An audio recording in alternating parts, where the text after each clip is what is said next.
tieto veci. Pozrieme sa na príspevok. Facebook, Twitter, YouTube. Pojmy v rámci internetu, bez ktorých znalosti zostávate analfabetom na informačnej diaľnici. Všetci surfujú po internete, četujú a využívajú vlastnú prezentáciu na sociálnej sieti. Dalo by sa povedať, že nové počítačové generácie si naplno užívajú tzv. Slobodu. Teda na internete si napísať svoj názor na kohokoľvek a na čokoľvek, hľadať priateľov, komunikovať so známymi či poznávať nových ľudí. K tomu fotografie, videá a pochválenie sa kontaktami. A potom aj prekvapenie. Vďaka komunikácii na internete zatknutie, odoberanie odtlačkov či DNA. Zatiaľ ojedinelé prípady v Spojených štátoch a Británii. No je to predzvesť, že na internete ste ostro sledovaným objektom? Ľubo, dobré ráno ti prajem. Toto, čo tam bolo teraz, ja viem, že internet má isté úskalia, ale nechceš mi snad nahovoriť, že keď si budem s niekým písať, četovať, že to môže byť nebezpečné.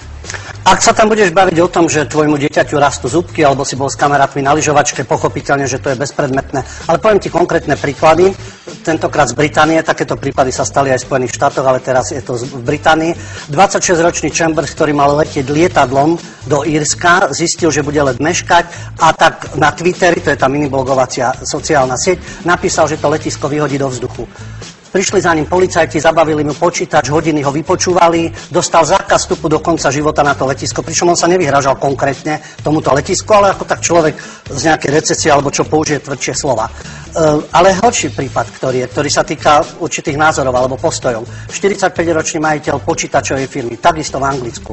Zatkli ho na základe mailu, ktorý napísal radnici, pretože radnica mala stránku, kde sa ľudia mohli vyjadrovať k stavebným povoleniam. Došiel tam mail, ktorý bol politicky nekorektný, mal určité výhrady.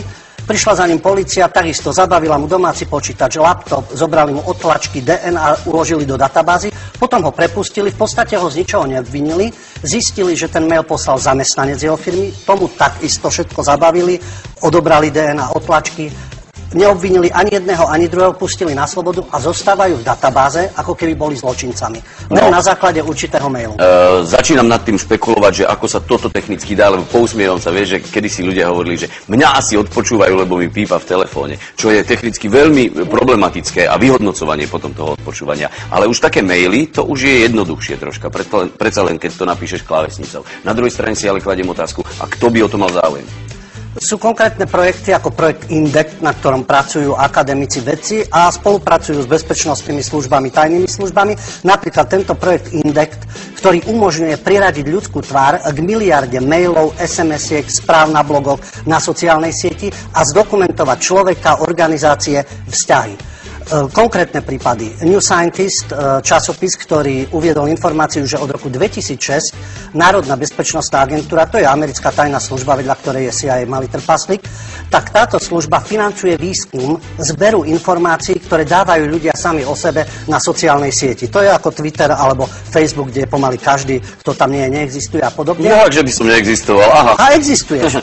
A potom je ďalší takýto prípad, úrad veliteľa národnej rozviedky, to je tiež v Spojených štátoch, ktorý má tiež špeciálne stredisko a to prečesáva celý internet a zameriava sa napríklad na YouTube, kde tiež má pomaly každý svoje video, alebo zaraďuje.